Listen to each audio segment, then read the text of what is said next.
ভারতের নতুন সরকার ঢাকা দিল্লির চলমান সম্পর্কে বড় ধরনের পরিবর্তন আনবে না, তবে ভারত সরকারের এই মেয়াদেই অমীমাংসিত ইস্যুগুলো সমাধান হওয়া উচিত বলে মনে করেন আন্তর্জাতিক সম্পর্ক বিশ্লেষকরা। গতানুগতিক নয়, প্রয়োজনে ভিন্ন কূটনৈতিক তৎপরতার পথে হাঁটারও পরামর্শ তাদের। বাংলাদেশ ভারতের নতুন সরকার সম্ভাবনা ও চ্যালেঞ্জ শীর্ষক সেমিনারে উঠে আসে এসব মতামত। রিপোর্টে বাকিটা জানাচ্ছেন মোহাম্মদ নুরুন নবী। জয় পরাজয় যাই হোক, ভারতের এই নির্বাচনে সব পক্ষের মাঝে সন্তুষ্টি স্পষ্ট। টানা তৃতীয়বারের মতো মসনদে বিজেপি নেতৃত্বাধীন এনডিএ জোট। ভারত বাংলাদেশ উভয় দেশেই নতুন সরকার, কিন্তু ক্ষমতাসীন দল একই। চুলচেরা বিশ্লেষণ চলছে দুই দেশের কূটনৈতিক রূপরেখা নিয়ে। সরকার গঠনের পরপরেই ২১ জুন আবারও দ্বিপাক্ষিক ভারত সফরে যাচ্ছেন প্রধানমন্ত্রী শেখ হাসিনা। ৩ সপ্তাহে ২ বার ভারত সফর সম্পর্কের নতুন মাত্রার বার্তাই দিচ্ছে। ভারতের দুর্বল সরকারের বাস্তবতা, ভূরাজনীতি সব কারণেই প্রতিবেশী বাংলাদেশকে পাশে পেতে চাইবে ভারত। এখনই সময় অমীমাংসিত ইস্যুগুলোর সমাধান করা।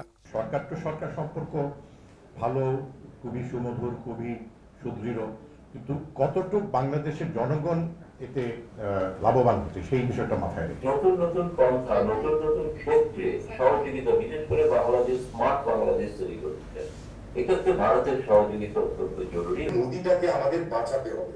সো নাও এক্ষেত্রে অবভিয়াসলি তিস্তাকে বাঁচানো এবং তিস্তার মানে লার্জ পার্টস অফ আপনাদের নর্থ বেঙ্গলে যে ওয়াটারের স্কেয়ারসিটি আছে এবং সেটা একটা ইজ এ জেনুইন প্রবলেম। বহু মেরুকরণের এই বিশ্বে বিদ্যমান সংকটের গতানুগতিক সমাধান মিলবে না।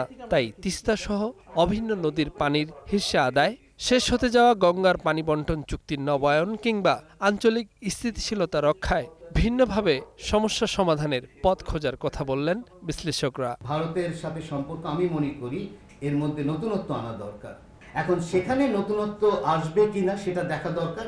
আমি মনে করি এই geopolitics of conflict, geopolitics of কোঅপারেশনে ট্রান্সফার করা সম্ভব। যেহেতু অভ্যন্তরীণ বিষয়গুলোতে তাদের সিদ্ধান্ত নেওয়া তুলনামূলকভাবে আগের তুলনায় কঠিন হয়ে যেতে পারে, সেটাকে বাইপাস করার জন্য হয়তো তারা কূটনীতির ক্ষেত্রে আরো বেশি সক্রিয় হতে পারে।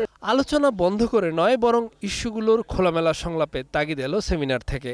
ভারতের বাংলাদেশ নীতিতে বড় রকমের কোনো পরিবর্তন আসবে না, শুধুমাত্র যে দিল্লি সরকারের সাথে না, বাকি যে পলিটিক্যাল পার্টিগুলির সাথেও আমার মনে হয় এখন ডিসকাশনটা বাড়ানো আগের চেয়ে অনেক বেশি জরুরি। বাংলাদেশের এই পানি সমস্যার সমাধান না হলে বাংলাদেশের ফুড বাস্কেট এটা একটা ঝুঁকির মধ্যে পড়ে যেতে পারে, এবং গ্রাউন্ড ওয়াটার ইরিগেশনটা is not going to help. It's not sustainable environmentally at all. ৭১-এর অভিন্ন রক্তে গড়া সম্পর্ক হলেও এই পথ পরিক্রমায় সাধারণ মানুষের মাঝে আস্থার সম্পর্কের একটা ফারাক তৈরি হয়েছে। তাগিদ এলো ভারতের উচিত সেটি পূরণে আন্তরিক হওয়া। আমি 5 বছর দেশের সম্পর্কের জায়গাটা কি হবে সেটি। মোহাম্মদ নুরুন নবী, ২১শে টেলিভিশন, ঢাকা।